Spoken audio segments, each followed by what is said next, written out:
바울 사도가 2년 동안 두란노에서 가르쳤고 총 3년간 에베소에서 사역을 했습니다. 그러다가 그가 예루살렘과 또 로마를 갔고 그리고 투옥 이후에 풀려나서 잠깐 에베소를 방문한 적이 있고 현재는 지금 마게도니아 쪽에 있는 듯합니다.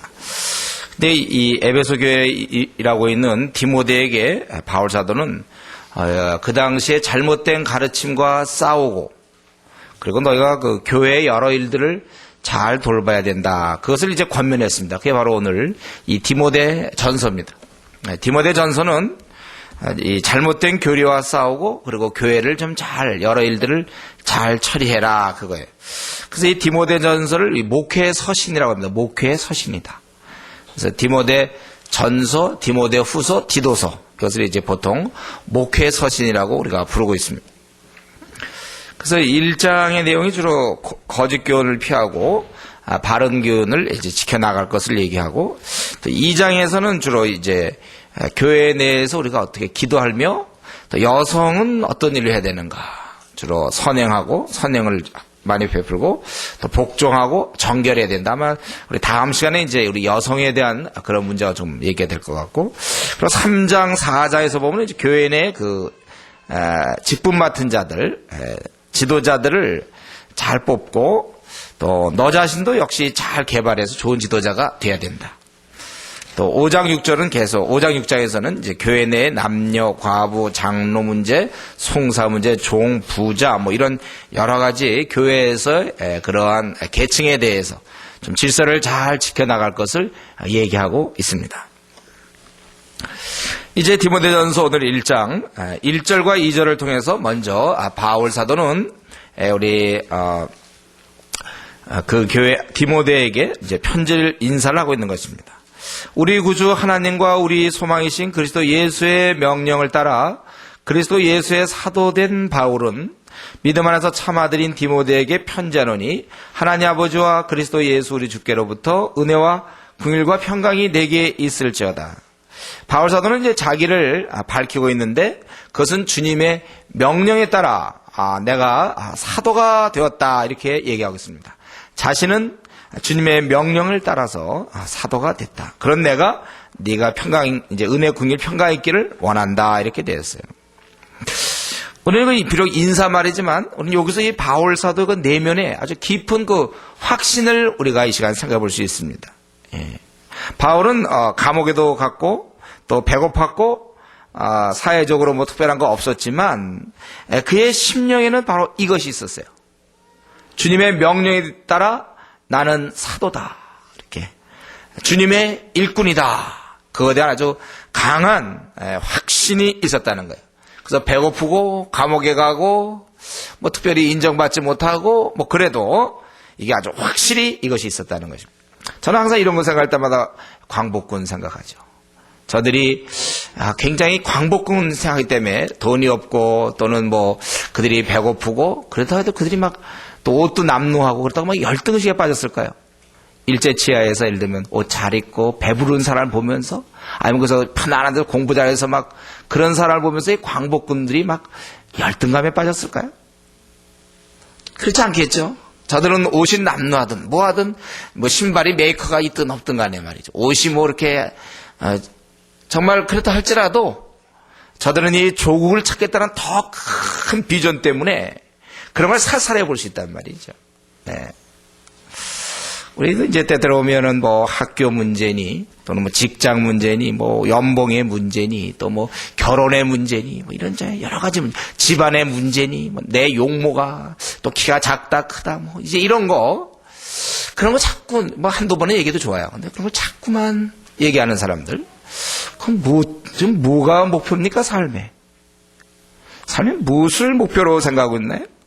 그런 일이 좀 사소하게 보여야죠. 그거 광복군을 생각해 보세요.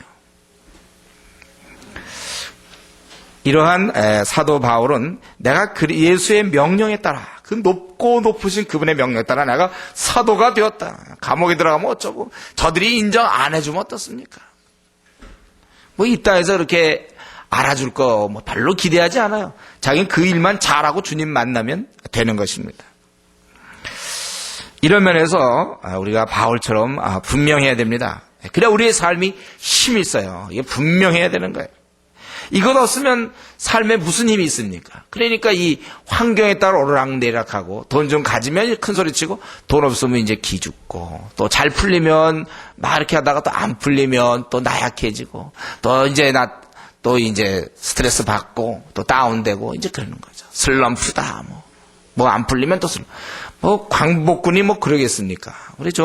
우리 자신을 그러니까 우리가 지금 무엇을 하든지 이런 확신이 우리한테 필요하다는 거예요.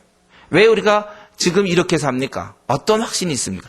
이게 이제 되면요, 우리 의사들도 그거 있잖아요. 예를 들면 예과, 본과가 있고 인턴, 레지던트. 예를 들면 전문의를 따게 되면 그 다음부터는 어느 단계 들어간 거죠. 전문의. 한 레지던트 몇 년 차만 해도 그럴지 모르겠어요. 이 어느 단계가 있는 것처럼 신앙생활에는 이런 단계가 있어야 돼요. 신앙생활에는 누가 뭐래도 하나님 나에게 이 일 맡기셨다. 이런 강력한 이 확신을 갖고 있어야 돼요.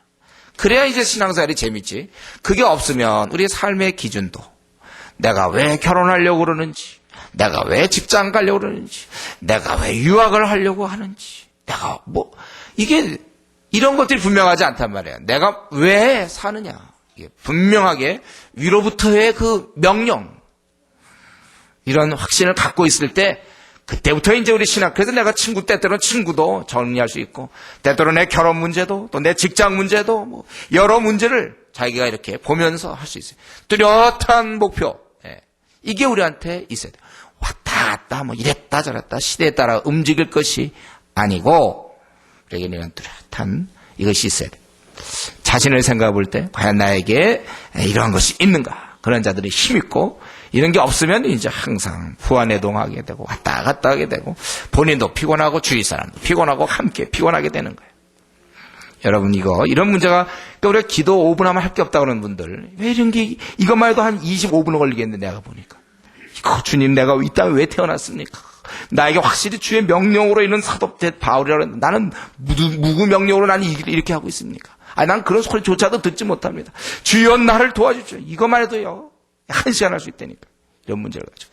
이 문제가 먼저 정리돼야, 그래야 우리가 삶 자체가 의미가 있는 것입니다. 이제 그는 사도로서 아주 남들이 보기엔 초라할지언정 하늘나라의 대사로서, 그래서 이제 참아들 된 디모데에게 편지하노니 너에게 주께로부터 은혜와 긍휼과 평강이 네게 있을지어다. 아주 권위 있는 모습이고 당당한 모습이에요. 초라한 모습이 아닙니다. 인간은 원래 죄인이죠. 우리가 인간들이 죄인이기 때문에 은혜가 필요해요. 죄인에게 부어지는 값없는 그 은혜가 필요하고, 우리는 이렇게 악하면서도 또 약한 자예요. 사람 특징이 그거 아닙니까? 약한 주제에 악해요. 가만히 사람들 보면 이 악한 모습.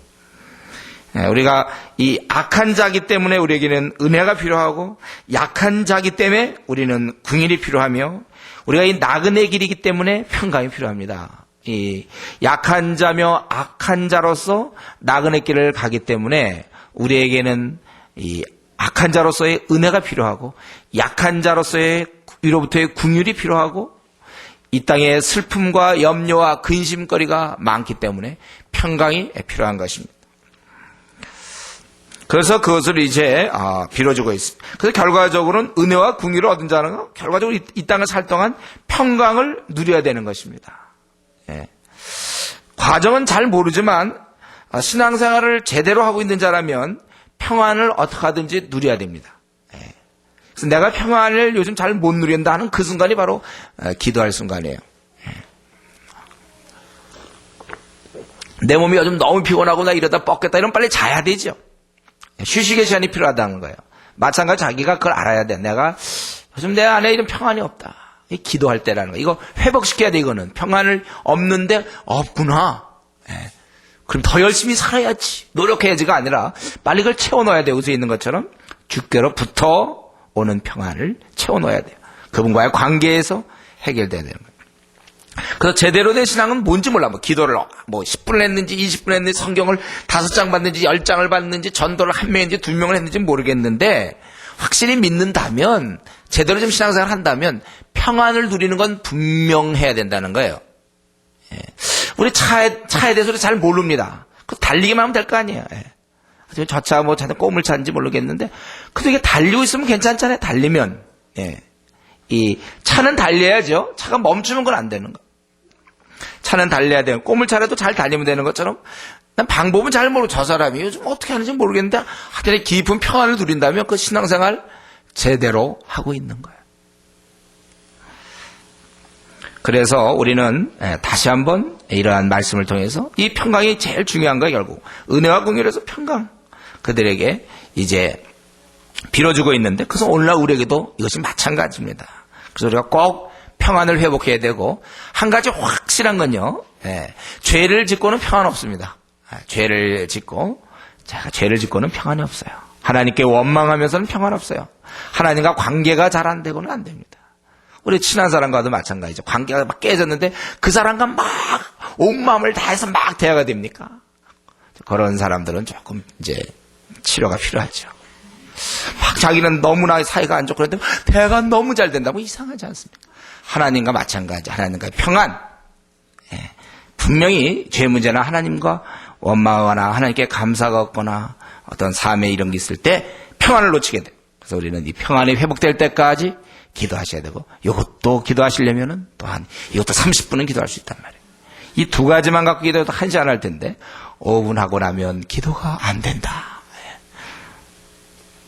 그게 이제 문제죠. 아직 이런 신앙생활의 본질에 아직 잘 접근이 안 돼 있어서. 이제 3절부터 11절까지는 바울 사도가 이 디모데에게 네가 이 거짓 교훈을 갖다가 좀 잘 다뤄야 된다 이거예요. 그래서 그 거짓 교훈을 어떻게 잘 다루라고 그러냐면 그런 거 얘기 못하게 하라는 거예요. 어떤 사람들을 명하여 다른 교훈을 가르치지 말며, 그 입을 막으라고 돼 있죠. 다른 데는 디도서 같은 데 보면 입을 막아야 된다 이렇게 돼 있어요. 그리고 그들로 하여금 이 다른 교훈에 가르치지 말며 신하와 끝없는 족보에 참념치 말게 하려 함이라. 그래서 내가 너를 갖다가 에베소에 머물게 한 것이다. 같이 가야 되는데 이럴까 봐. 그래서 이 거짓 교훈에 대해서 처리하는 방법이 뭐냐면 첫 번째는 막으라 이거야. 잘못된 것을 막아야 된다는 거예요. 근데 오늘날 이 시대는요, 남에게 싫은 얘기는 안 하는 게 이상한 하나의 문화예요. 왠지 그를 간섭하는 듯하고 그의 프라이버시를 좀 침해하는 거 아닌가. 그래서 이 동시에 말이죠. 우리는 이게 옳고 그르다 이게 뚜렷하지가 않고 뭐 다 나름대로 일거리가 나름대로 다 일리가 있겠지. 그런 인정하는 분위기. 그래야 그게 약간의 교양적인. 그게 좀 왠지 너그러운 이 다원주의적 영향을 받아가지고 뭐 그럴 수도 있겠지. 또 사람들은 그런 사람 좋아해요. 그러나 그렇지 않습니다. 우리 신앙들은 절대 기준을 갖고 있는데 어떻게 우리가 이것도 괜찮고 저것도 괜찮습니까? 이거 괜찮으면 저건 틀려야 되는 거예요. 그냥 다 좋아 뭐 그렇게 생각할 수도 있겠지. 뭐 괜찮아 그래 뭐 괜찮아 괜찮아. 그럼 뭡니까 뭐 자기가 너그러운 겁니까 그게? 그럼 이런 건 뭔가요? 가르치지 못하게 하고 이렇게 하는 거예요. 디도서에 있는 입을 막아라 이건 뭐예요? 우리가 우리만이라도 잘못된 것을 주위의 잘못된 것을 지적해줘야 합니다. 그리고 고쳐줘야 돼요. 이 일을 피하지 마십시오. 저와 여러분 노력하세요. 이거 용기가 있어야 돼요. 때로 오해받을 수 있죠. 비난받아도 그 사람을 위하여 형제자매가 잘못되었는데도 그냥 가만히 있는 것. 나 성격상 원래요. 목사님 제 성격상 그런 얘기하기 싫어요. 그런 얘기 좋아하는 사람 누굽니까? 다 그런 얘기하기 싫죠. 그러나 사랑 안에서 참된 것을 말하고 짐을 져야 되는 거예요. 그런 면에서. 우리가 그런 얘기 안 해주면 누가 해주겠습니까? 지나가는 사람이 얘기해 줄까요? 그 사람 너 이게 잘못했다? 우리가 정말 그를 사랑한다면 지적해 줘야 되고 이런 면에서 용기를 기도하십시오. 여러분들 잘못된 것에 대해서 분명히 얘기할 수 있는 그러한 용기를 여러분 기도하셔야 돼요. 쉬운 일은 아니죠. 이게 영성이 필요한 거예요. 영성. 잘못됐는데도 무시당할까 봐 날 갖다가 혹시 오해할까 봐 별로 내가 조금이라도 난 싫은 소리 듣기 싫으니까 가만히 있는다면 그건 썩고 있는데 그냥 그대로 놔두는 방치하는 거야. 나쁜 의사이죠. 잘못된 걸 보면 고쳐줘야죠. 그냥 모르겠다. 아주 그 신앙인으로서 서로 돌아보고 사랑과 성인을 격려해야 되는데 잘못된 신앙이에요. 이 초대교회도 여전히 이런 잘못된 가르침이 있었지만 이런 주의 일꾼들의 이런 수고로 잘 이 진리를 보존하고 우리에게 넘겨준 겁니다. 항상 이 진리에 보면 이 비진리가 따라붙어요. 그래서 우리는 계속해서 이러한 거짓 교훈을 물리치는 것이 필요합니다. 우리 지금도 진리는 흘러가고 있지만 이 옆에 이 거짓 교리들이 얼마나 많이 흘러가고 있습니까? 이 많은 이단이 있고 교회 내에서도 성경적으로 그게 아닌데 엉뚱한 것을 주장하는 거. 성경에서 그렇게 얘기하지도 않는데 우리 얼마나 많습니까? 기도하는 문제에 있어서 뭐 금식 기도에 하나님 꼼짝 못한다, 뭐해 뭐 어떻게 된다, 막 자기 나름대로 뭐 구체적으로 기도해야 구체적 응답이 있다, 무슨 뭐 영혼이 잘 돼야 네가 뭐 범사에 되고 또 뭐가 만사가 형통하다, 예수님 잘 믿으면 뭐 이런 식의 지금 얼마나 기복신앙적인 것들이 예수님 잘 믿으면 복 받고 뭐 이런 아주 그런 기복적 신앙들 이게 얼마나 지금 많이 있는지 몰라요. 이런 면에서 이러한 거짓 교훈을 물리칠 수 있는 준비되어 있는 진리의 일꾼들이 필요합니다. 이 일에 너무나 많은 사람들이 필요해요. 그래서 우리가 이 죄짓지 않는 것을 가지고 난 죄짓지 않는다 이것만 얘기해서는 안 되고 내가 진리의 일꾼으로서 사람들을 많이 좀 돌봐줘야 되고 거짓 가르침과 싸워야 되고 바른 진리를 드러내야 된다는 것입니다. 목사님 저는 술을 안 마시고요 고스톱을 안 칩니다. 고스톱이 뭐 죄입니까? 술 마시는 게 뭐 죄입니까? 죄긴 죄예요. 뭐냐면 세월을 아끼지 아니한 죄예요. 그게. 고스톱 자체에 무슨 화투장에 뭐가 죄가 붙은 건 아니에요. 그러나 그걸 지금 한가하게 치고 있다는 그 사실. 그러니까 세월을 아끼지 아니한 죄라고 볼 수 있어요. 나 물에 안 빠집니다. 나 죄에 물들지 않습니다. 나 물에 안 빠졌어요. 그러나 물에 빠져 있는 사람을 건져내지 않고 있는데 그게 유기죄지 뭡니까? 사람 죽어가는데도 가만 놔두는 거. 물에 빠진 자를 건져내라고 그랬죠. 우리 성경에서 우리 보고 너희들은 물에 빠지지 말라. 그 얘기만 했습니까? 물에 빠진 자를 건져내라 그랬어요. 그 당시에도 거짓 교훈이 있고 지금도 있는데 이러한 일꾼들, 진리의 일꾼들이 많이 필요하고 저와 여러분 모두가 다 이미 준비돼야 돼요. 우리가 이제 뭐 중학교 과정이 있고 고등학교 과정이 있고 뭐 이런 것처럼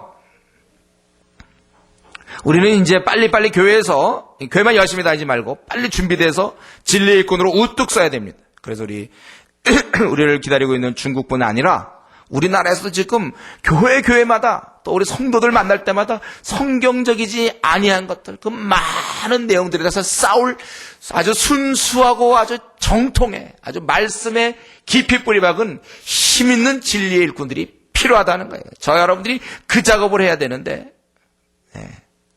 아주 잘 준비해야 됩니다. 우리가 죄짓지 않고 교회 생활 착실히 한다. 난 물에 안 빠집니다. 나는.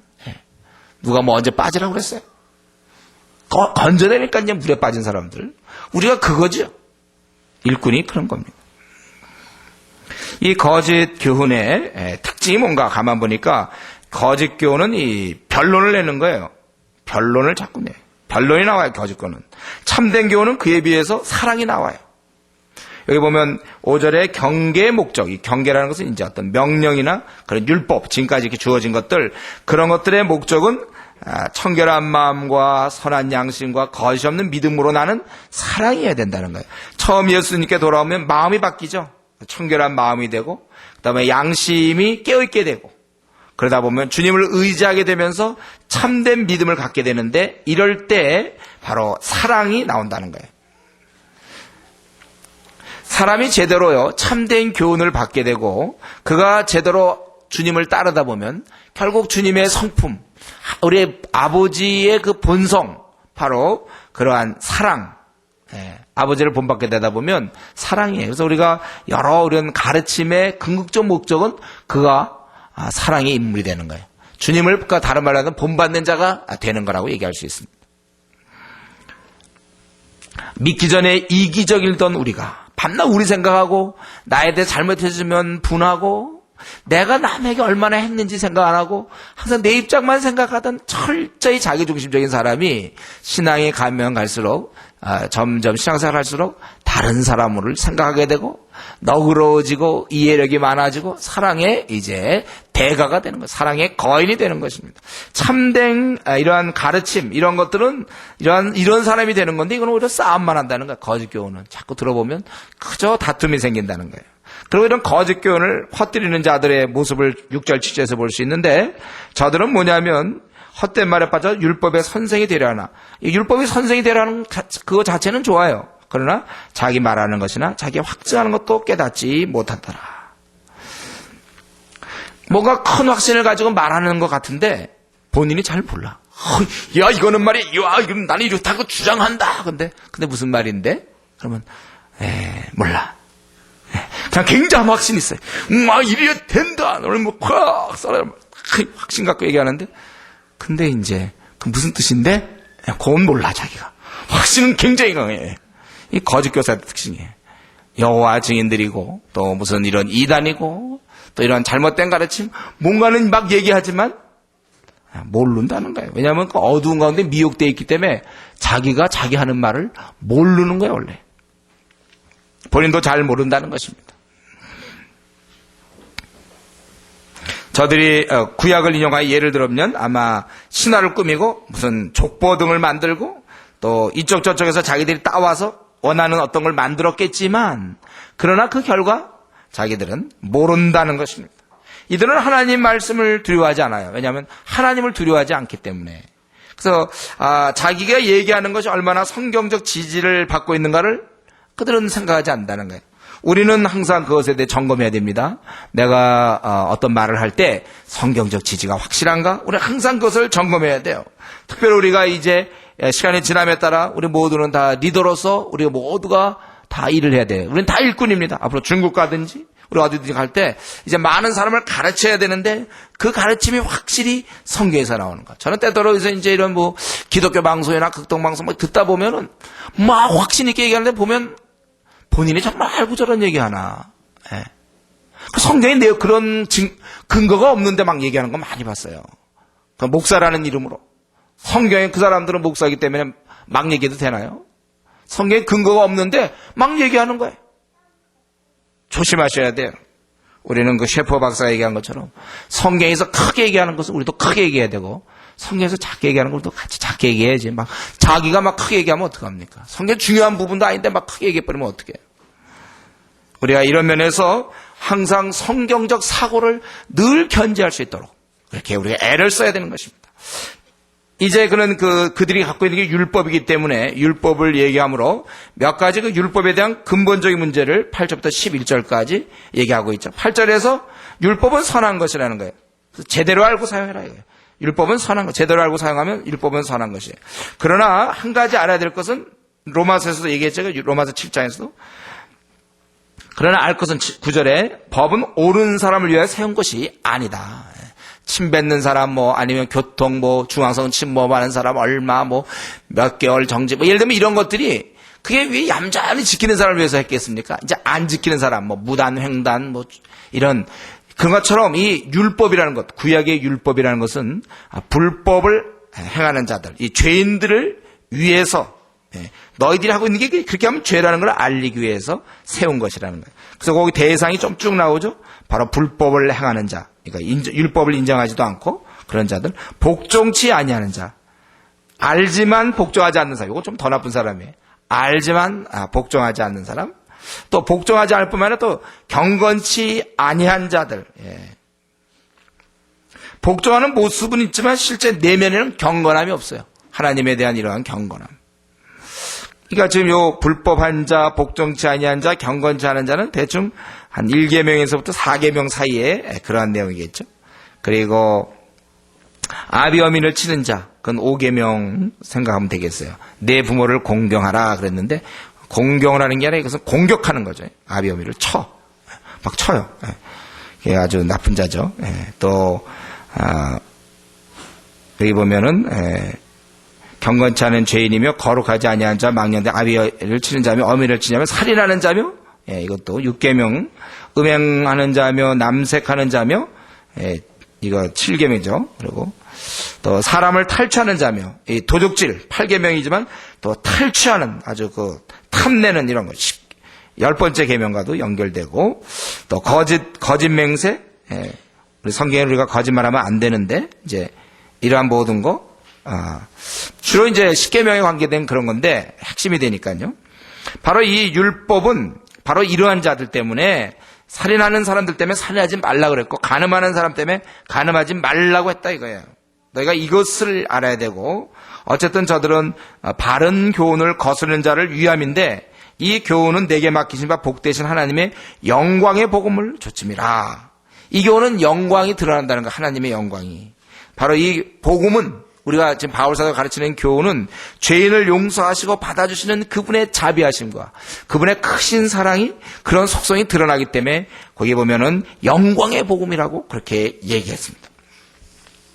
우리는 하나님의 의도, 율법을 통하여 죄를 드러나게 하는 것처럼 우리는 이런 면에서 배워야 돼요. 죄를, 오늘날 죄 얘기를 잘 안 합니다. 아까도 얘기했지만 이것을 잘못된 가르침을 막아줘야 되는 것처럼 이 죄를 지적하는 것은 굉장히 중요해야 돼요. 너무 너그럽게 말이죠. 그 사람과 친하다고 죄 문제를 덮어놓지 마십시오. 오히려 우리는 이 죄에 대해서 분명하게 얘기해야 돼요. 그를 위해서 분명한 우리의 기준이 갖고 있어야죠. 자, 여기까지는 주로 이제 거짓된 교훈에 대해서 얘기했다면, 그러면서 자신은 이제 바른 교훈을 거스르는 자들이다 해서 그 복음, 영광스러운 복음을 얘기하면서 이제 그렇다면 참된 교훈이 어떤가? 그 이제 바울 사도가 자기의 그런 삶을 통하여 이 참된 교훈에 대해서 12절부터 17절까지 이렇게 말씀하고 있습니다. 여러분 졸립습니까 지금? 이제 졸립지 않죠? 구약 할 때도 물론 안 졸렸죠, 그렇죠? 그때도 예레미 할 때도 물론 안 졸렸지만 이제 신약을 하니까 우리가 쉽게 이해가 되죠.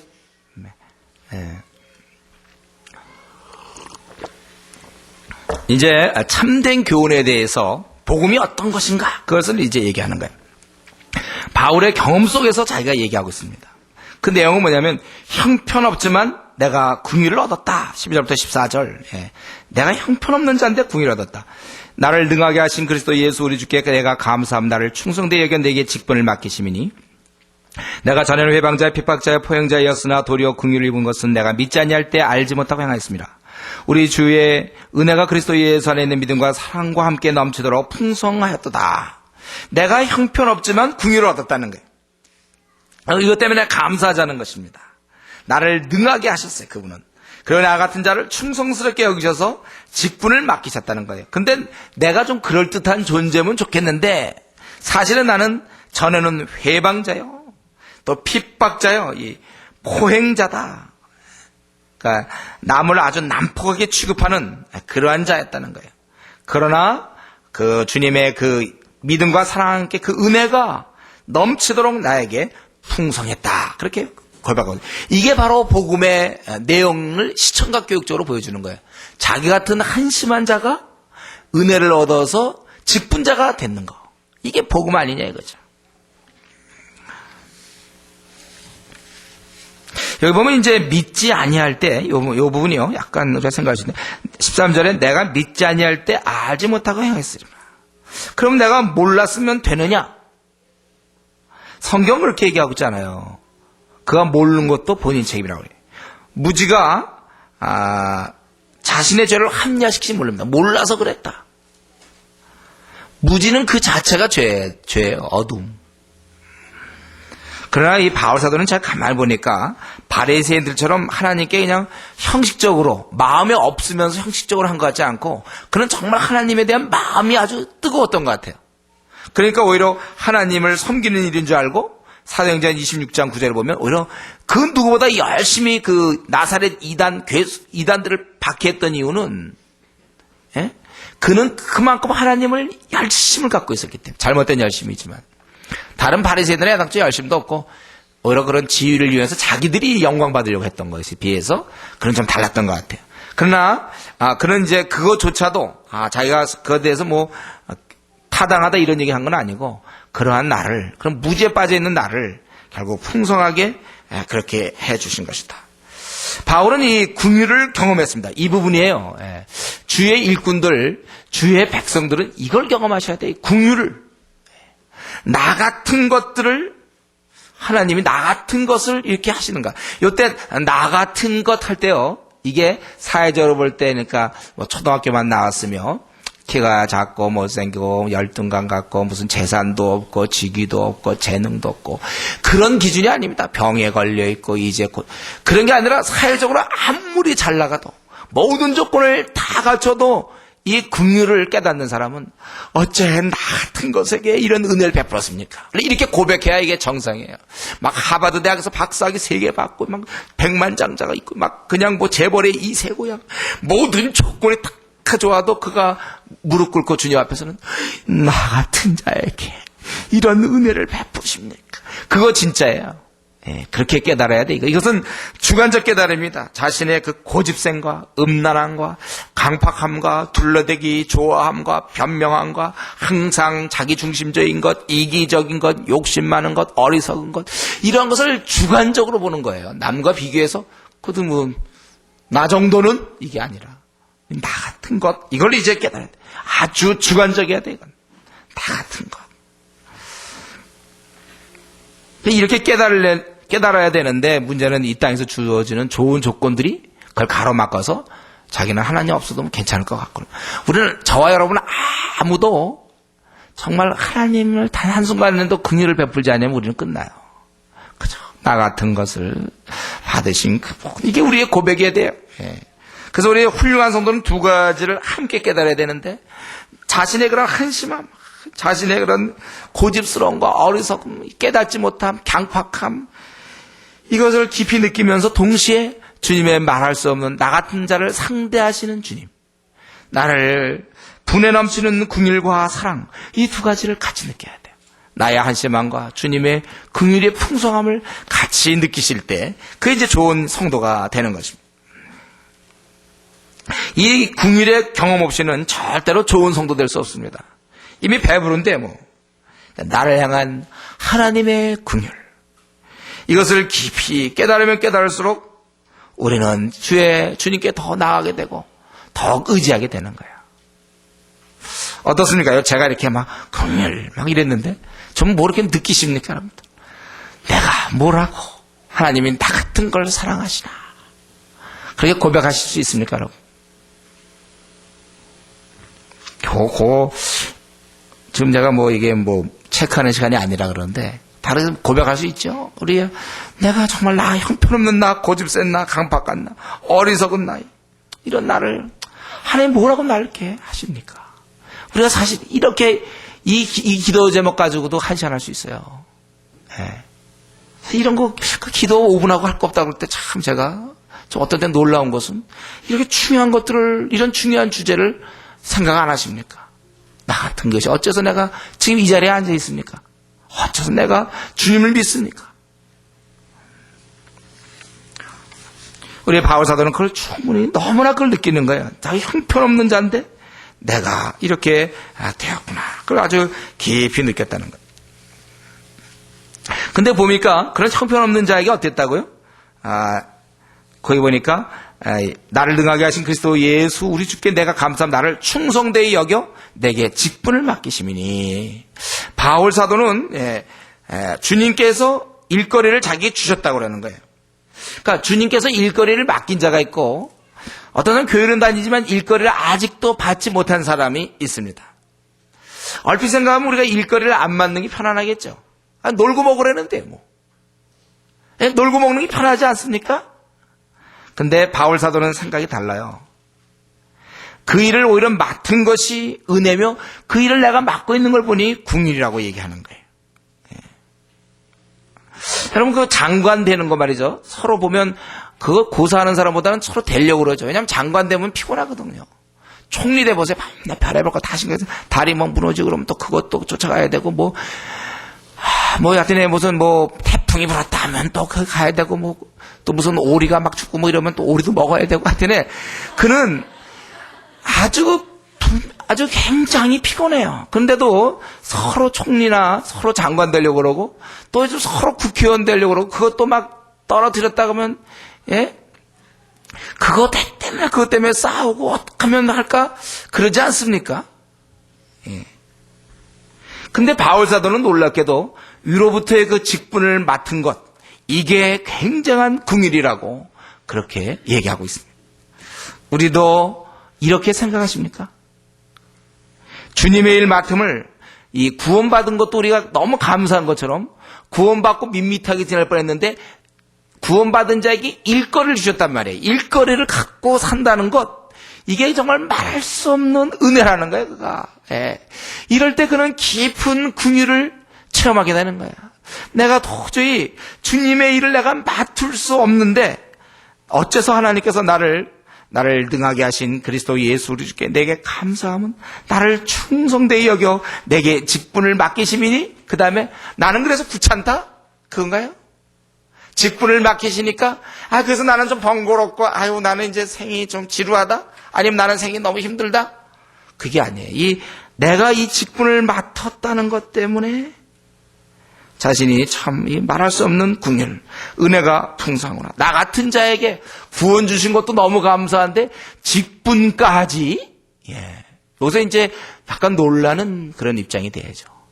어떻게 나 같은 걸 구원, 나를 자녀로 삼은 것도 너무한데 그 거룩한 하나님 나라의 선봉장에 세우셔? 나를? 이 직분까지? 여기에서 그는 이제 하나님의 그 풍성함을 그는 여기서 고백하게 되는 것입니다. 주님의 일 맡으면 천에 하나 만에 하나, 이게 굉장히 귀한 축복인 것을 우리가 깨닫고 있는 거야. 구원받은 것처럼 직분 맡은 것에 대해서 감사하고 있어야 돼. 때로는 우리 한국교회 분위기 뭡니까? 좀 일하다가 쉬겠습니다. 이번에는 1년간 쉽니다. 목사님 못하겠습니다. 구역장 맡겨도 한국교회 스스로 자기가 직분을 스스로 박탈하는 경우도 있어요. 많은 경우가 그렇습니다. 우리가 나 같은 자에게 이런 일을 맡긴 것에서 감격해야 돼요. 그런데 우리가 이 일 맡는 것은요, 세상에서는 능력으로 박탈됩니다. 그러니까 능력으로 이제 발탁된단 말이에요. 그 사람이. 능력이 있고 뭐가 있으면 우리 회사에 쓸만하다고 발탁이 되는 데에 비해서 주의 일에는 스스로 헌신에 의해서 발탁되는 거예요. 이게 참 특이하죠. 모두에게 문이 열려 있으나 소수만이 항상 일하다가 죽어요. 다른 세상 일들은 능력에 따라 서로 하려고 그러고 그중에 능력 있는 자만 뽑히는데 주님의 일에는 그렇지 아니하고 능력이 아니라 스스로의 헌신과 결단에 의하여 주의를 하는 건데 주님 하신 말씀은 그러한 일꾼은 항상 없다는 거예요. 부족하다는 것입니다. 길은 누구에게나 열려 있습니다. 도전하면은 자기가 얻을 수 있는 거예요. 자기가 일하면 돈을 벌 수 있는 것처럼 길은 누구나 열려 있는데도 놀랍게도 지금 2004년 현 시점에도 한국교회를 보십시오. 1000만 성도를 보십시오. 만약에 저마다 지금 우리 국회의원 나가는 것처럼 그냥 1000만 성도가 다 달라붙어서 정말 직분자가 되려고 교회에서 구역장이 되든 뭐든지 하여튼 여러 가지 막 하려고 그럴 것 같은데 안 그래요. 대부분 그냥 예배만 보고 빨리 집에 가없으면 어떡하지? 그런 거 직분을 좀 안 맡고 좀 편안하게 지냈으면 하는지 이상하게 대다수에 퍼져 있어요. 바울의 사상, 나를 긍휼히 여기신 것이 바로 나에게 직분을 맡기셨다. 이거. 자꾸 제가 이런 얘기하면요, 무슨 선교사가 되거나 그런 걸 여러분 생각합니까? 그렇지 않아요. 작은 일을 할지라도 주님께 관련된 일, 그거에 우리가 주의 일 맡기심. 우리 한국교회 같으면 집사든지 장로든지 무슨 구역장이든지 무슨 조장이든지 또는 자기가 어떤 봉사위원이든지 어떤 걸 할지라도 주님께서 나에게 이런 일을 맡기셨구나. 거기에 대해서 우리가 감사하는 거예요. 내가 어떻게 하다가 이런 일을 맡게 되었는가. 근데도 지금 보면은 우리 한국교회 참으로 안타까운 것은 많은 성도들이 가만히 있어요. 가만히. 사실 우리가 복음 전도 같은 것도 마음만 먹으면 우리가 나가서 하면 사실 우리가 복음 전도 특공대가 되는 거고 스스로 특공대원이 되는 건데 안 하죠. 스스로 안 해서 그래요. 근데 그러기 때문에 겉으로 보기에는 이게 스스로 본인들의 선택인데 묘하게도 거기에 보이지 않는 이 어떤 막이 있어가지고 오직 주님께 헌신된 자만이 어떤 일이든지 자그마한 일이라 할지라도 그 일을 하게 되는 것이고, 헌신되지 않은 사람은 안 해. 그리고 본인 생각에 내가 맘만 먹으면 언제든지 한다, 그러면서 20년 30년을 보내게 되기 때문에요. 이게 참 미묘해요. 그래서 생을 마치고 나서는 이제 그 일을 했던 사람들은 우리 이렇게 고백할 수 있어요. 아, 주님이 나에게 이 직분을 맡기신 거구나. 이 맡기시는 방법이 너무 달라, 세상과. 참 놀라운 게, 어쨌든 이 시대에도 주의 일 하는 사람은 항상 소수예요. 대부분 사람들은요, 안 하지요.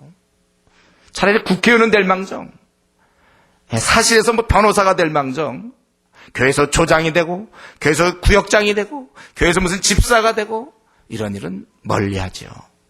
어리석음이에요, 이게.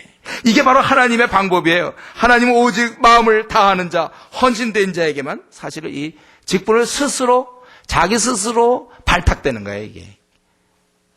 참, 저는 지금까지 제가 살아오면서 저는 스스로 발탁된 지가, 제가 청년 22살 때 스스로 발탁됐어요, 저는요. 주님 앞에 스스로 발탁. 그래서 한 대학을 제가 책임졌습니다. 스스로 영적 총학생회장이 돼가지고, 그때부터 저는 스스로 전도 대원이 되었으며, 스스로 이 캠퍼스에 제가 책임자로 제가 이렇게 장악을 했지요. 스스로 발탁이죠. 사람들 그리고 졸업하고 간사일 잘 안 하려고 그럴 때 스스로 제가 간사로 지원해서 나 좀 뽑아달라고 제가 막 그랬어요. 물론 거기서 뽑을 생각도 있었지만, 또 오해하지 마세요. 안 뽑으려는 내가 하겠다고 그래갖고 제가 간사를 했습니다. 군대에서도 저 스스로 제가 이 경북 지역, 대구 지역을 책임진다. 지역 사령관이다. 군대 비록 계급은 내가 일병이며 상병이지만 이 지역 청년들 사령관이다. 그래서 또 제가 스스로 또 임명돼가지고 또 이 대구 지역 이쪽에 사령관 노릇했잖아요. 제대 후에도 또 스스로 이번에 또 영남 지역 쪽에 제가 또 그거다. 지금까지 했어요. 신대원 들어와서도 또 내가 신학생들을 위한 또 이거다. 스스로 헌신, 스스로 또 저는 직분자가 됐습니다. 지금도 마찬가지죠. 개척교회 누가 뭐 임명했습니까, 저에게? 개척교회 특수 지도자로 총회 파견이라 스스로 개척교회를 해서 이렇게 하고, 지금도 스스로 한국교회에 대한 책임자로 스스로 나섰습니다. 이건 그냥, 근데 이건 참 묘한 게 아무도 저와 대항하지 않아요. 그냥 내가 원하는 대로 딱딱 잡으면 돼. 저는 지금 중국 12억에 대한 사령관이 되려고 그래요. 앞으로 이 전 세계에 대한 책임을 가지려고 합니다. 누가 뽑지 않아요. 이거 근데 아무도 안 하니까 그냥 무풍지대에서 혼자 당첨돼가지고 늘 하는 거예요. 직분자거든요. 맡기셔서. 그럼 저는 생을 마칠 때 분명히 주님께 말씀하세요. 주님이 저를 이렇게 맡기셨군요. 제 안에 그런 마음이 있는 것, 이거란 말이죠.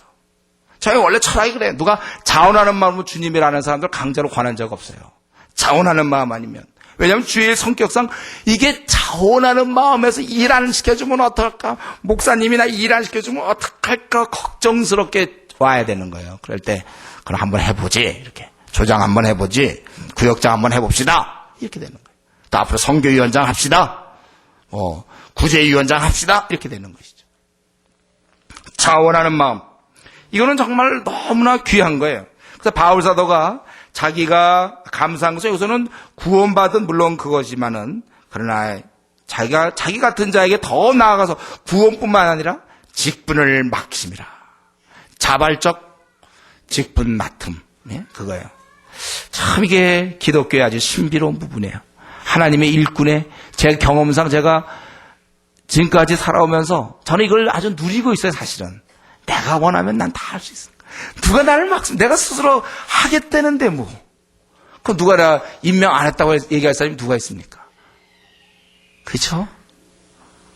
혹시 오늘 처음 깨닫는 분 있어요? 아, 요렇게 되는 거구나. 그거 처음 깨닫는 분 있습니까? 왜 나는 지금까지 조장이 아니고, 나는 왜 지금까지 뭐가 아닌가? 혹시 처음 깨닫는 분 있습니까?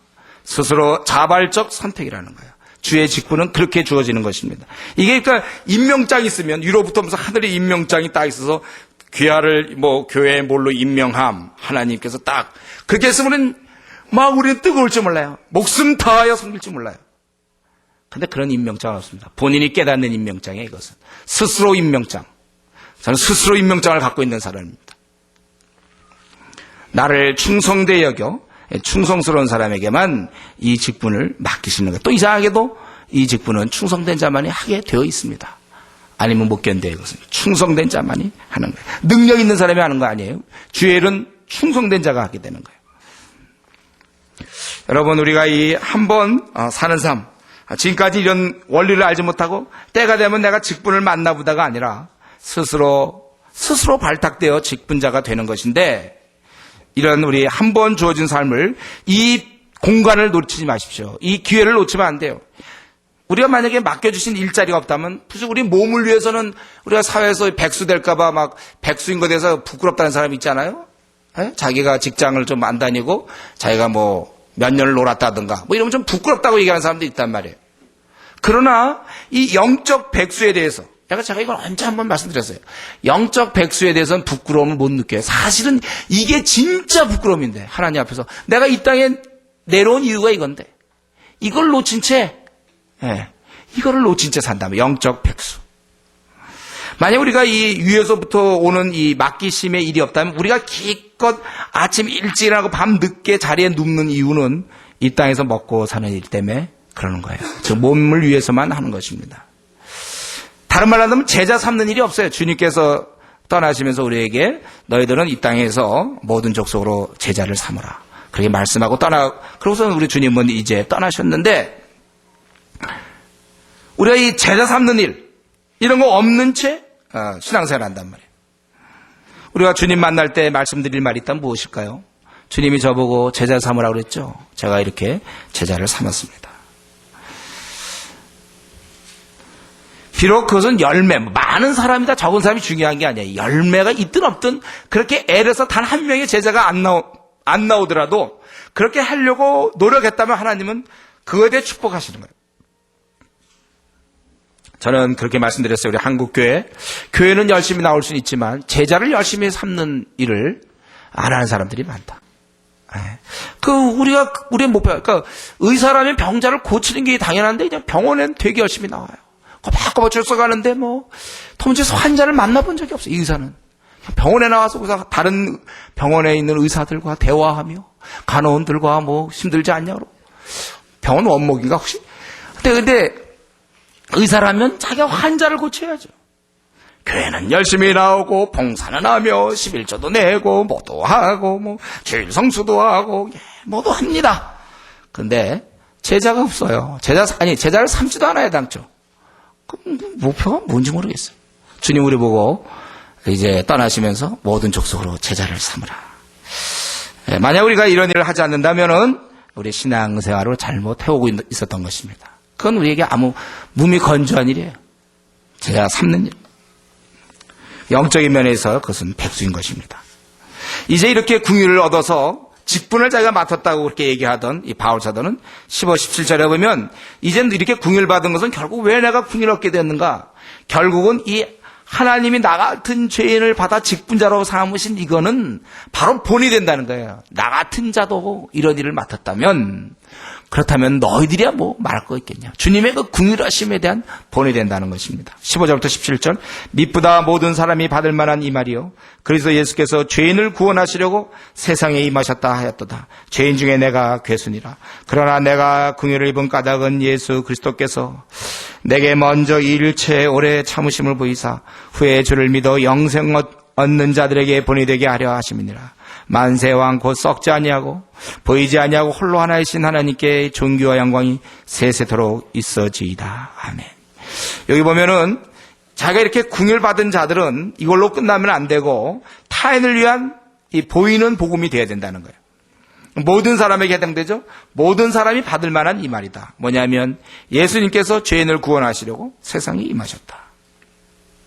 죄인을 받으시는 그 주님, 바로 그래서 자기 같은 죄인 중에 괴수지만 내가 그분의 그러한 궁휼로 말미암아, 여기서 특별히 오래 참으셨다고 그랬죠. 내가 멋대로 살고 내가 막 반항하고 대항하고 원망하고 신실하지 못하고 불충하고 참 하나님 사랑보다 세상을 더 사랑하고 막 나의 그런 어떤 무질서한 내 삶, 이 모든 것, 나의 어리석은 행동, 그것에 대해서 오래 참으신다는 거. 오래 참으세요. 그러죠. 그렇다고 나를 포기하지 않습니다. 내가 형편없이 살았고 하나님을 대항했으면 내가 불성실하고 정말 주의 나라에 관심이 없고 그저 세상 쾌락에 관심이 있고 그런 나라 할지라도 오래오래, 지금도 참고 계신지 모르죠. 오래오래 참고 계시다는 거예요.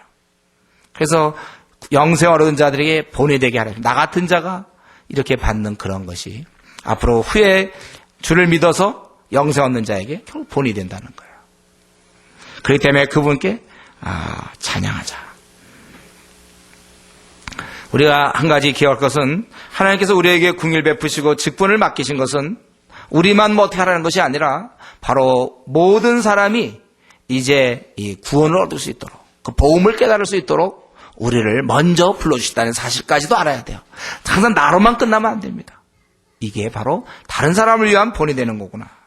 주님께서는 모든 자에게, 나를 포함하여 모든 자에게 긍휼을 베풀어 주기를 원해요. 아프리카에 있는 사람에게도, 중국에 있는 사람에게, 우리 언어가 제대로 통하지 않는 그 많은 사람에게도 긍휼을 베푸기를 원해요. 그래서 이런 원함을 깨닫는 자들이 선교를 떠나는 거죠. 형편없는 자, 죄인 중에 괴수인 나조차도 긍휼을 얻었다면 형편없는 자들 오래 참으시면서 저들이 주님께 오기를 원한다는 것입니다. 근데 문제는 저들이 잘 안 와요. 그렇죠?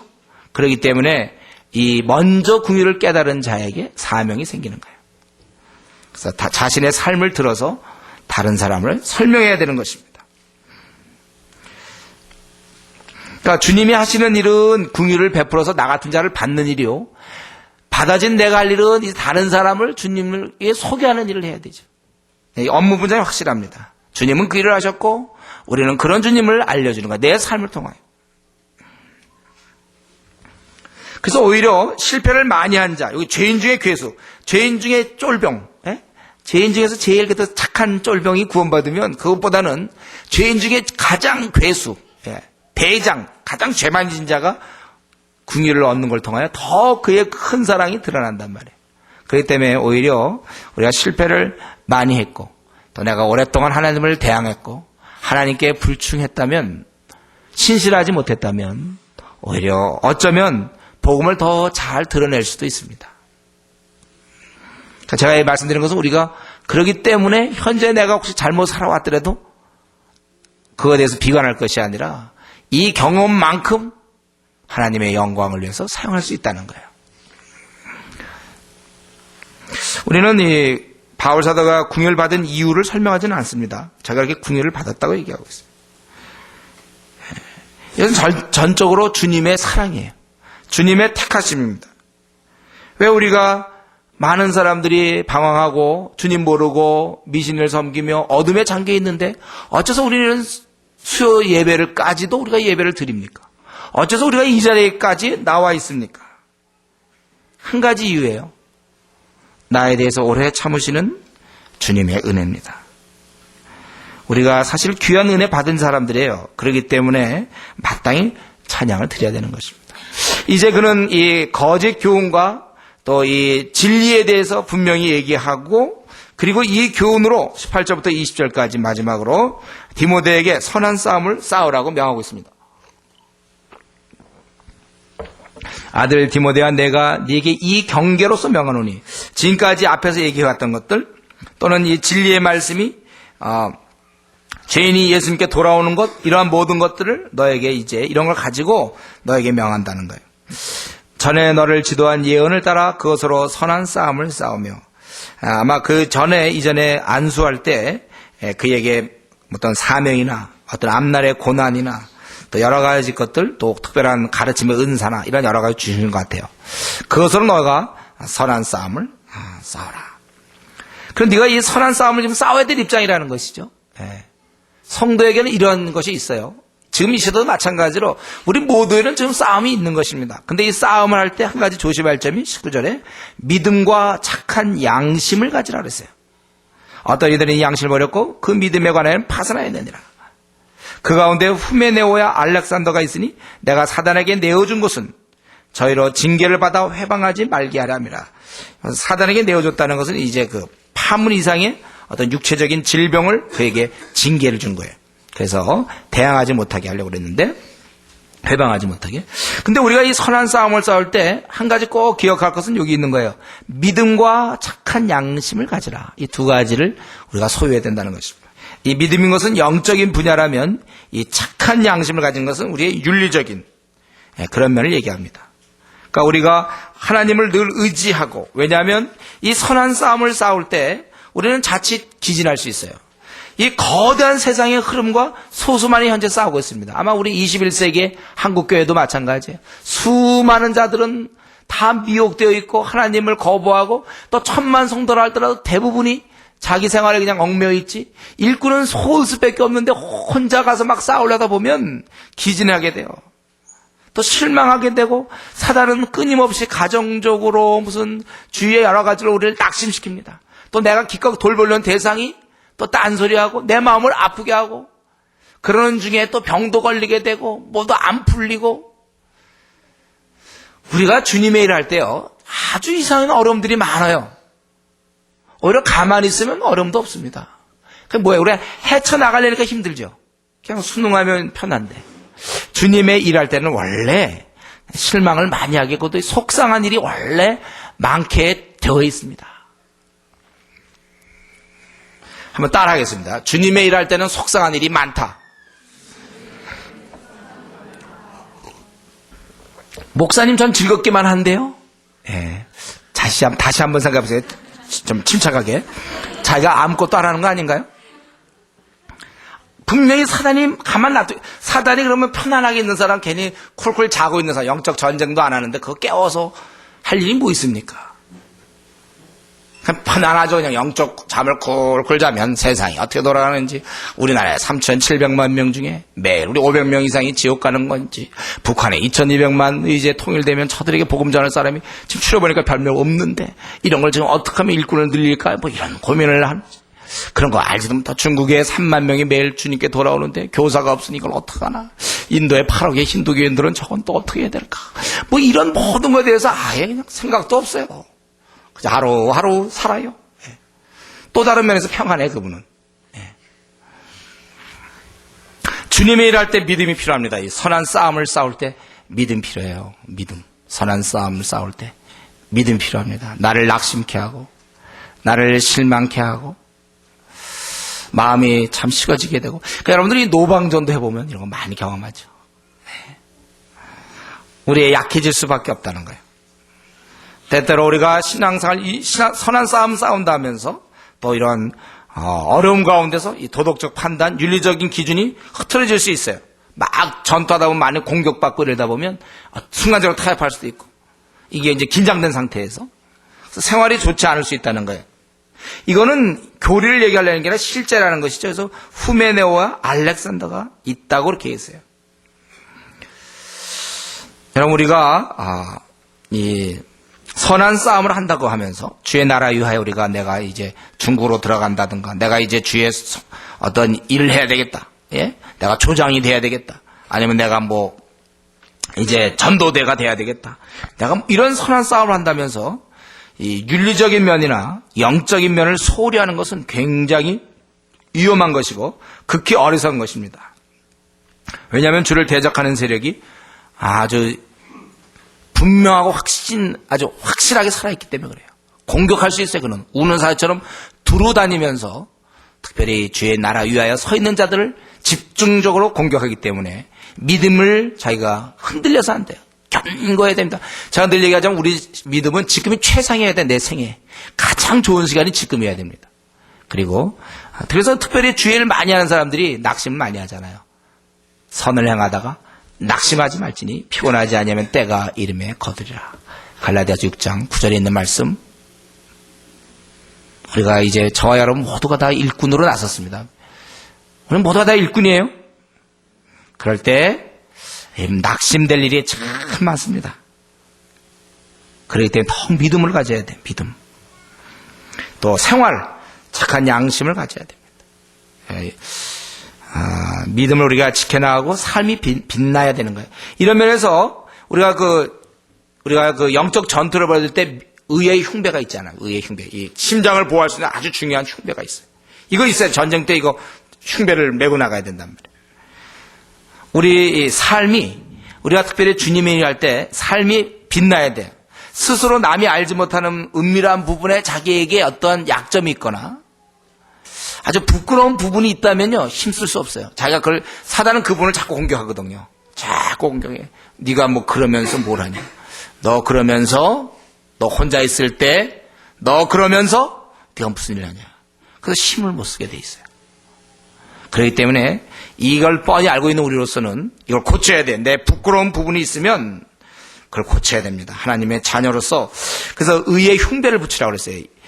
자신이 그러니까 신앙적으로 바르게 되면 아주 용감해질 수 있어요. 우리는 담대하고 어디 나가도 큰 소리 칠 수 있는데, 자기가 그 전날 막 그런 무슨 안 좋은 어떤 행동을 했다거나 막 그러고 나면 그 다음에 당장 약해지게 돼 있어요. 막 거짓말을 치고 막 돈 갖고 싸우고 무슨 돈을 떼어먹고 막 예를 들면 누구를 막 욕하고 막 이랬다고 합시다. 그러면 그 다음날 당장 그러고 나서는 힘을 쓸 수가 없어요.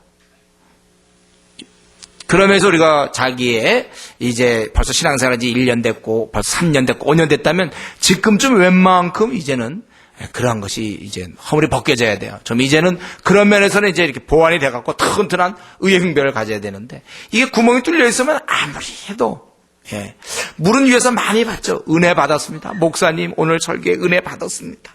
그럼 무슨 소용이 있어요? 이 구멍이 뚫려 있는데. 물을 받았습니까? 흘러나갑니다. 밑 빠진 독. 요즘 뭐 독도 안 쓰지만 하여튼 알제로도 밑 빠진 독. 넣어봐야 나가는데. 그 만약에 우리 지금 한국교회 성도들이 설교 때마다 목사님 은혜 받았습니다. 그게 진심이라면, 그것만 제대로 되면 지금 어마어마한 영적 거인들이 다 됐을 텐데 왜 늘 비슷합니까? 밑 빠진 독. 자기 이 의의 흉배가 없어요. 이거 안 된다니까. 이 시간에 여러분들이 부끄러운 부분, 고쳐야 될, 남들이 잘 모르는데 혼자만 알고 있는 그게 있습니까? 그걸 회개해야 돼요. 그래야 힘이 있어요. 그걸 결심하셔야 돼요. 은밀한 부분. 사단은 그것을 아무도 모른다고 얘기해요. 은밀한 부분, 고칠 부분, 하나 주님은 다 아신다고 해서 우리 요한계시록에서 불꽃 같은 눈으로 보고 계시는 그분께 우리가 결단하십시오, 여러분. 내가 이걸 버리겠습니다. 우리에게도 이러한 싸움이 있습니다. 선한 싸움을 우리는 싸워야 돼요. 우리는 먹고 사는 문제, 그건 우리가 선한 싸움을 싸우기 위한 거예요. 체력이 있어야 싸우지 않습니까? 우리가 기본적인 것, 그리고 우리가 결국 우리는 이 선한 싸움을 싸우기 위해서 부름받은 자예요. 먹고 살기 위해서 부름받은 자가 아니에요. 내 대부분 시간이 먹고 사는데 시간 쓰고 있다면 그럼 언제 제자 삼고 있습니까? 제자 삼으셔야 돼요. 그래서 아까 얘기한 것처럼 일꾼 없는 이때에 우리는 스스로 발탁된 일꾼으로서 주님을 위해서 우리가 힘있게 살아가야 됩니다. 말씀을 마치면서 저는 한 가지만 말씀 더 드리고 싶은 것은 이 바울 사도의 이 모습, 이 디모데전서 1장에서 지금 이 바울 사도의 이런 걸 명하는 모습, 너 저들에게 가론 교훈을 가르치지 말라고 그러고 또 너는 이제 이렇게 선한 싸움을 싸워야 된다, 이렇게 명하고 있는 바울의 모습, 바로 이런 것 때문에 바울이 태어난 거거든요. 바울이 다메섹 이후에는 이렇게 사는 거예요. 그러니까 이거 딱 어떤 느낌이 듭니까? 하나님 편에 확실히 들어서서 일을 지시하고 있는 상태. 하나님 나라에 들어와서 쫄병만 돼도 너무 감사한데, 이제 하나님 나라의 일꾼의 어느 선봉에 들어있잖아요. 선봉장 이 앞부분에 와 있단 말이에요. 전쟁터에서 이제 어떤 사령관으로서, 장군으로서 너 이렇게 하고 너 저래야 된다. 에베소에 너를 남겨둔 곳은 거짓 교훈을 막아야 될 것이고 네가 선한 싸움을 싸워야 된다. 이렇게 얘기하는 것. 비록 그는 감옥에 죄수였기도 했고 초라했으며 정말 아무것도 없는 자였지만 당장 내일 먹을 것이 아마 그는 염려될 수밖에 없는 그런 자였을 거예요. 바울 사도는 거지였으니까. 그러나 그는 또 다른 면에서 이런 영적 대장군의 모습을 보여주고 있어요. 자기가 이렇게 명할 수 있는 그런 단계. 저는 저와 여러분이 이런 단계에 돼야 된다. 우리가 만약에 학생이라면 한 대학을 놓고 이 대학을 어떻게 흔들어 놓을 것인가. 직장을 들어가면 이 그룹을 어떻게 내가 흔들어 놓을 것인가. 내가 대한민국 한국에서 태어났기 때문에 이 한국의 1000만 성도를 어떻게 배치할 것이며 어떻게 싸워야 될 것이며 3,700만 명에 대한 대안은 내가 어떻게 갖고 있는가. 여러분 지금 3,700만에 대한 대안을 갖고 있습니까? 중국의 이 영혼들을 어떻게 할 것인가. 인도 차이나에 있는 사람들, 저 모슬렘 국가에는 우리가 어떻게 할 것인가.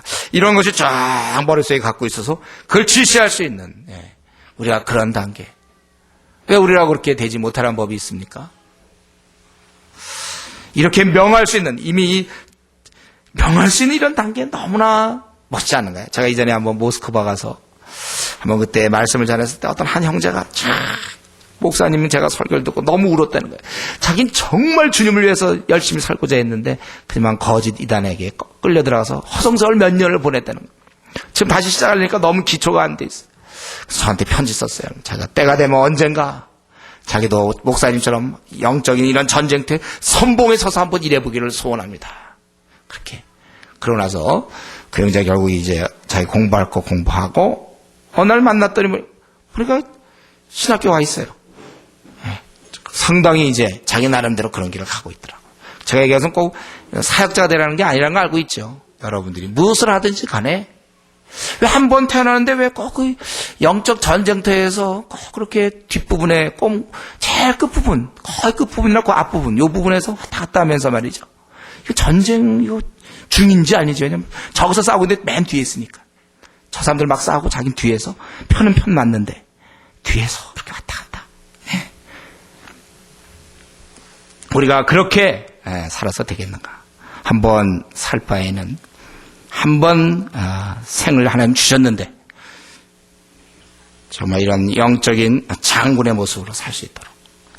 혹시 우리 중에 아직도 영적 전쟁터에 애당초 참여도 안 한 분이 있습니까? 무엇입니까? 우리 주께서 우리에게 그것을 같은 싸움이 우리에게도 있습니다. 선한 싸움을 싸워야 돼요. 지금 이 시대는 가만히 있는 게 죄라니까요. 너무 돌볼 사람 많은데 가만히 있는 건 죄입니다. 내 시간과 내 에너지와 내 생각들을 주를 위하여 내 아직 건강할 때, 한 해라도 젊을 때, 건강할 때 주님 위해서 우리가 이 영적 선한 싸움을 싸울 수 있는 저와 여러분 되기를 바랍니다. 같이 우리 한번 기도하겠습니다. 오늘 우리 본문 말씀을 통하여 바울 사도는 자기가 이런 일을 하는 것이 예수님의 명령을 따라 이렇게 했다고 했습니다. 중요한 것은 내 삶이 지금 분명히 주님의 명령 때문에 이렇게 살고 있습니까? 2004년을 지금 주님의 명령 때문에 이렇게 보내고 있는가? 분명히 그는 잘못된 교훈에 대해서 막으라고 분명히 이야기하고 있습니다. 주위 사람이 잘못을 지적하고 고쳐야 되는 그 부담을 피하려고 하는 이 시대에 우리만이라도 욕을 먹든 오해를 받든지 비난을 받든지 그를 위하여 형제자매가 잘못되었는데도 가만히 있는 사람이 아니고 지적할 수 있는 그런 용기를 위해서 우리 기도해야 될 것. 지금도 우리가 지적해야 되는데 혹시 가만히 있는 거 아닌지 우리 자신을 한번 바라봤으면 좋겠고요. 우리가 이러한 긍일, 복음 형편없지만 나 같은 자에게 맡기셨다. 주관적이라고 그랬습니다. 이것은 형편없는 것. 내 자신은 참 고집세고 강팍하고 어리석고 음란하고 이중적이고 거짓된 나를 이렇게 나를 받으신 그 은혜 감사하고 더욱더 감사한 것은 이 직분을 나에게 맡기셨다. 우리가 이 직분을 맡는 것은 자발적 헌신에 의해서 스스로 발탁되는 거라고 그랬습니다. 나는 이런 면에서 현재 직분을 맡고 있는지 여기서 비껴나 있는지 우리 자신을 살펴보고 또 우리에게 이러한 선한 싸움이 있을 때 믿음으로 내가 나가는가, 요즘 최근에 낙심돼서 넘어져 있지는 않는지, 또 내 삶이 빛나는가, 내가 의롭지 못하고 은밀한 나의 죄가 있다면 하나님 앞에 회개할 부분이 무엇인가. 오직 우리가 바울 사도가 얘기한 것처럼 선한 싸움을 싸우라. 우리에게도 이런 싸움이 있을 뿐만 아니라 바라기는 그런 것을 명할 수 있는 위치가 될 수 있도록 한번 하나님, 제가 이 땅에 왔다 가는데 쫄병으로 그냥 있다가 제대하기 원치 않습니다. 한 시대를 움직일 만한 한번 인물이 되게 해주십시오. 우리 한번 같이 통성으로 기도하겠습니다.